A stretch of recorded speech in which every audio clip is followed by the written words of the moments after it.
Everyone has a story. Stories have power. They help us understand each other. Marianne, great to see you. Great to see you too. Let's go chat. This is Jessop's Journal. Marianne, it's time to sign into Jessop's Journal.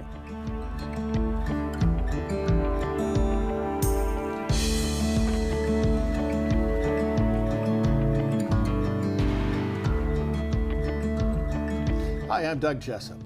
Welcome to this episode of Jessop's Journal. With me today, Marianne Jensen. Now, Marianne, number one, welcome. Thank you. I'm so excited. I have known you for a while. Yes. Okay. Full disclosure, I've kind of been mentoring you since you were about right here. Tell people why and how we met.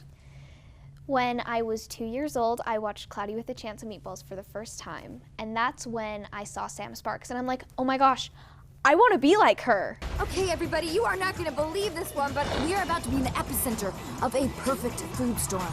That's when my love of meteorology came into play. And then my grandma saw the commercial to become a Clear Pinpoint Weather Kid.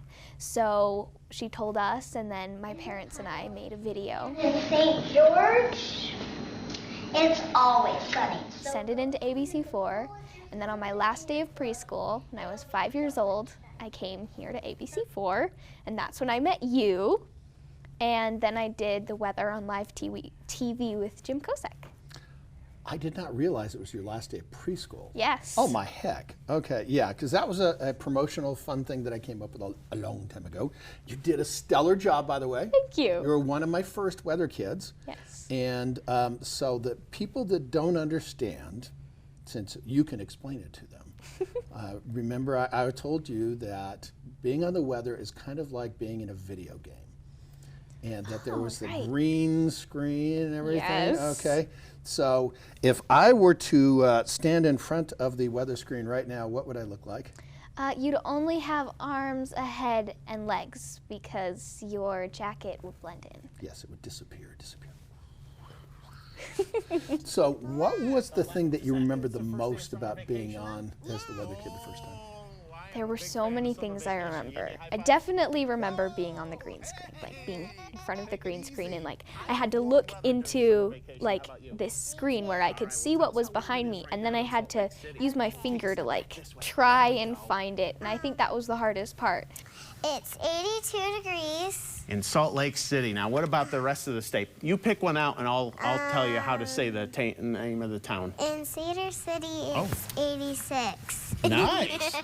But it was such a neat experience to actually be able to be there, you know, chasing my dreams, and going back and watching it, I'm like, yeah, that is so much fun, and I want to do it again. Okay, well, we might be able to arrange that. Just saying, yeah. So the other thing is, and I don't know if you remember this, but it's interesting because it's a mirror image. So if you're pointing this way, the camera's actually seeing it this way, and it's just like, ah! Yes. So, kind of confusing. Yes. But then, because of that movie, the Partly Cloudy with a Chance of Meatballs #2 came out. Oh, that's my favorite. You remember what you did there? Yes, I went with Tony Toscano and I did a movie review, and I saw it before it came out for the public. I dressed up as Sam Sparks, and then I came back to the studio and I talked about it, and I remember that I rated it 4 meatballs because I was on ABC4. There you go. Yes, I do remember that. That was pretty cool. And then I said, you know what the heck, Marianne did pretty good. Let's have her be a junior reporter. Are you so excited to be our junior reporter today? Yes. I can't remember. I know one story that we did, but I can't remember all of them. So do you remember some of the junior reporter stuff you did?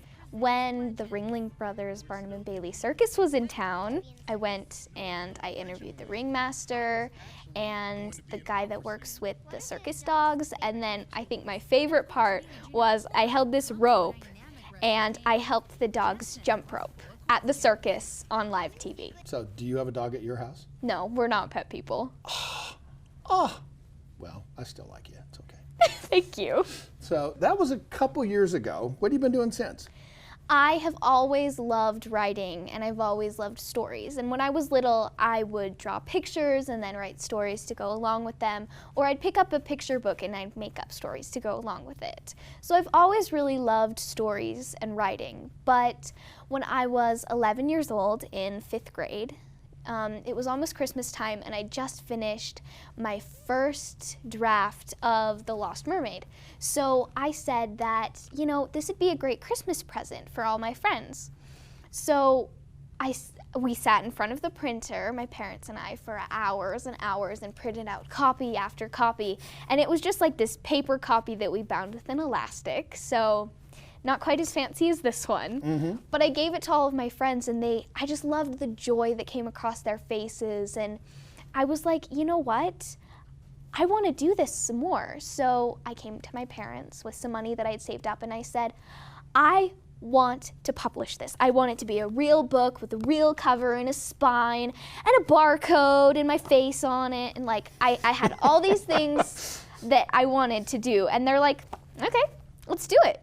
So we did that, and then we sent it off, and on my 12th birthday, it came, and here we are now. There you go. Okay, so now I'm looking at the artwork on this. Yes. And from what I understand, not only did you write the book, but you did the drawings. Yes, I also did all of the drawings, both on the cover and on the inside. Oh, Which okay. I Now, I'm going to tease you, since you're not a pet person, but just saying, you do have fish, Yes. you have turtles, you have crabs. I'm just saying, maybe you need an aquarium. Yes. Mom, I think we can arrange that. Okay, so now, who is, this is the Lost Mermaid. So this is the main character. Her name's Merlia. She Merlia. was Okay. taken from her family at birth and taken to a research facility. And then on her 12th birthday, she meets some friends who tried to break her out. Okay, so now I'm just going to tease you because, how old are you now? I'm 13. Okay, so your dad and I are going to have to, you know, like protect your door for 3 more years. Who's this boy? This is Cooper Kooples. Okay, He's my own creation.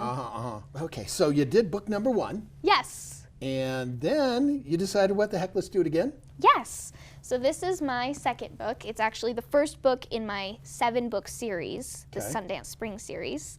This book stars Megan Fisher, who you can see here on the front cover.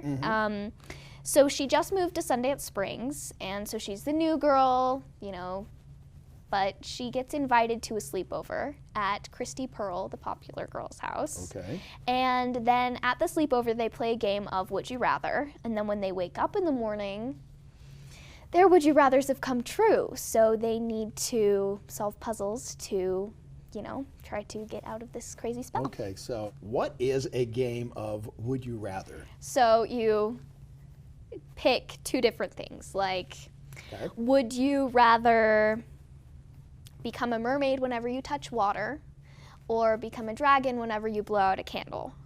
Well, let's see. Okay, since I'm a guy, and I'm not sure I want to become a mermaid, I think I'll do the dragon, okay? Yes, and so then you just go around and you answer a whole bunch of crazy questions, Okay, okay. like this or that. Okay, so then I'm going to play with you a little bit. So would you rather be on Dancing with the Stars Ooh, or Shark Tank? Dancing with the Stars, definitely. Okay, just checking. Okay, and who would you be dancing with?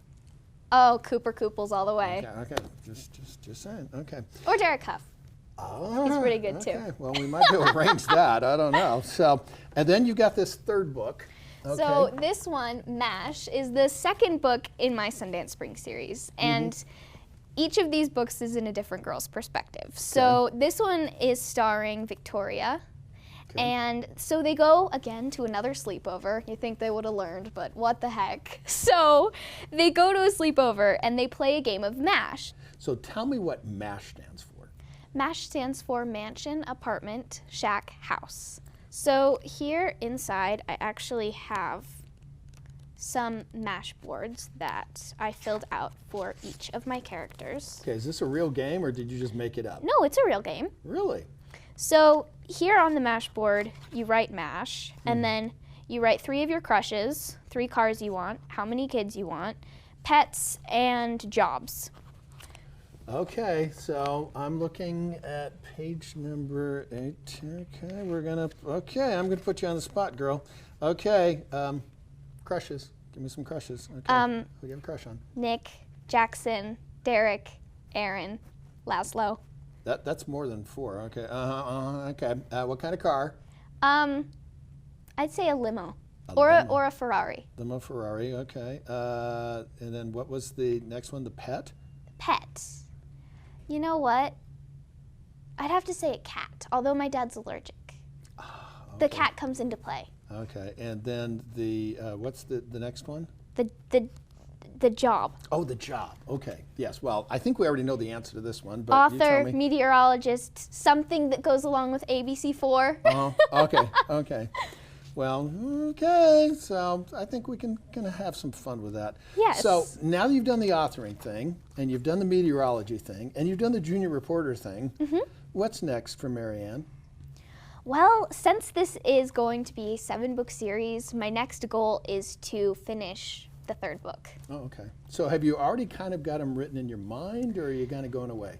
So the next book is called Paws, and it stars Nicole Parker. And this book, they don't play a game, they don't have a sleepover, they actually end up watching a movie. One of my favorite movies, besides Cloudy with a Chance of Meatballs, is High School Musical. And yes, I have visited East High many times. Okay. Just so people out there know, it was actually recorded here in Utah. So yeah. Okay. Yes.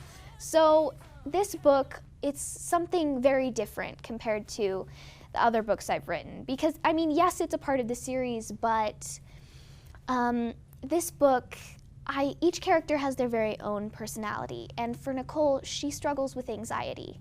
And I see that during this pandemic, a lot of people, both adults and kids, have felt this emotion, but it's really not one that people talk about. So I want people to know that you're not alone if you have anxiety, and the only way you can get through it is if you have good friends. When people read your books, what do you want them to kind of get out of reading this series? I want them to know that friends are important, and they're there to help you get through whatever you need to get, whatever you're going through, whatever you want to happen. Like, your friends are always going to be there. But I also want everybody that reads my books to know that, you can follow your dreams. It doesn't matter how old you are or how young you are. Okay. Well, you have been following your dreams for a while, so Yes. one of the things that we talked about over your long and illustrious broadcast career here is you did the junior reporting thing, and I did interview a young man by the name of Chase Hansen. Yes. Okay. So he's another one of my little junior reporter guys. When I interviewed him, I let him ask me 3 questions. Okay. I'm a little nervous because I'm not quite sure what you've got up your sleeve, but okay. Go ahead, Marianne. So you got first 3 of all, questions. Okay. if I had a time machine, I would go back in time right now, and I'd get 12-year-old Doug and his tape recorder. Oh, okay. And I'd have him come and sit right here next to me. Okay. And at this time, you were just entering the journalism field, So what is one piece of advice that you think that 12-year-old Doug could benefit from, and other young journalists could benefit from, like me? Well, this kind of comes back to the name of the series, okay, Jessop's Journal. The little slogan line is, everyone has a story. Stories have power. They help us understand each other. Sometimes when you look at somebody, you automatically make assumptions based on what they're dressed or what they look like, or all that kind of stuff. And I would say that's a mistake. You need to have a more open mind about people, because you might find out that they're a lot more interesting than you thought they were. I love that. Okay. Next question. Speaking of stories and, memories and things, I know that for me, jelly beans bring back a lot of memories because they come into play in Would You Rather in a lot of the book. So whenever I see jelly beans, it's just a rush of memories from writing the book. And I understand you have a hat that has your grandfather's cufflink on it. that. What memory is associated with that cufflink? That's Gramps. Gramps was he was a gentle man that was one of the very few positive male role models in my life when I was a kid.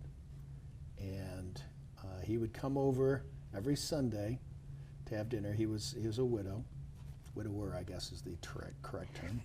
But, and he and I would go around the garden, and he'd show me things, and I'd show him things. And he actually had been a chauffeur in the Depression. And so he was very, very well-dressed, dapper guy. And so, yeah, Gramps. That's really powerful. I love that.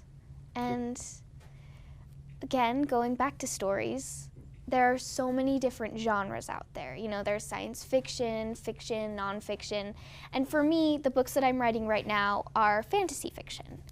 But if your entire life was written down and published as a book, what genre would that book be?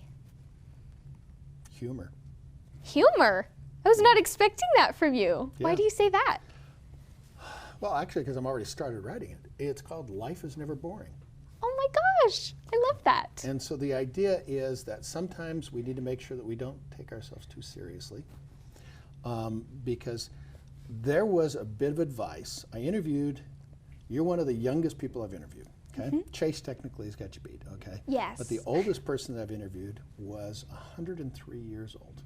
Her name was Romaine Waline Zito, and she gave me 2 bits of advice.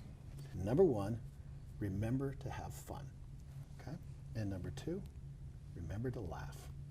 I love those. And so the idea is that if you remember those fun things, the things that gave you joy, humor.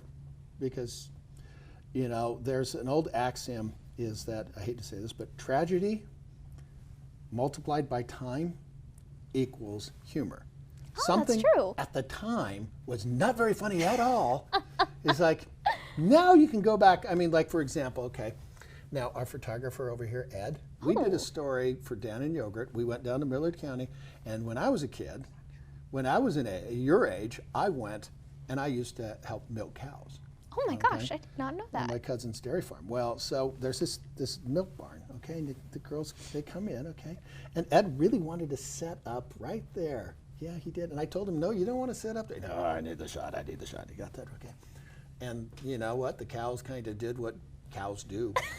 And I think that it took him like a week to get the cow poop out of the camera thing. But fortunately, we were all the way in Delta, Utah. Fortunately, the people there had some shirts, okay? It said Moo Crew. So let's just say we had a wardrobe change. Otherwise, it would have been a very uncomfortable and sneaky ride home. See? It wasn't necessarily funny at the time, but now it's hilarious. That's amazing. So, okay. Yeah, oh my gosh. Okay, so there's your 3 questions. Now I'm going to end you with one. Okay? All right, yes. Rustico's the guys that make my journals. This is my journal, okay? And to me, life comes with scars, and it has marks and all that kind of stuff. You can see this has all these marks, okay? Well, the folks at Rustico made you a journal. Oh my gosh. Okay? This is your Thank you so journal. It's much. nice and smooth and clean. Has my name on it. Has your name on I love this so much. Isn't that cool? I love it. Thank you. Okay. So they have a hashtag that says, leave your mark. So, Mary Ann Jensen, how do you want to leave your mark? I want everyone who knows me and everyone who meets me to know that you're never too young to follow your dreams. I mean, I would have never imagined that at 5 years old, I'd be able to do the weather on live TV. And now I'm a 13-year-old published author with 3 published books. So don't underestimate yourself, because it doesn't matter your age. You just should follow your dreams, because that's magical. Very cool. Well, Mary Ann, thank you very much for coming on Jessop's Journal. Thank you There are so a couple much. other people we want to thank. Of course, you know, we have the 5 Wise hand sanitizing. Oh, yeah. Okay. And then Clear makes the nasal spray, but they also make my mouth spray. You do not get these 2 mixed up. Just saying, No. Okay? Okay. But the other thing that they make, you think about washing your hands, but have you thought about Washing your nose. No. Clear nasal spray, good stuff. Taylor Cooperative makes all my clothes. And of course you have JW Custom Hats that makes all my hats. So, here's the thing I want people to remember. Everyone has a story. Stories have power. They help us understand each other. With another entry into Jessop's journal and published author Mary Ann Jensen. I'm Doug Jessop, ABC 4 News.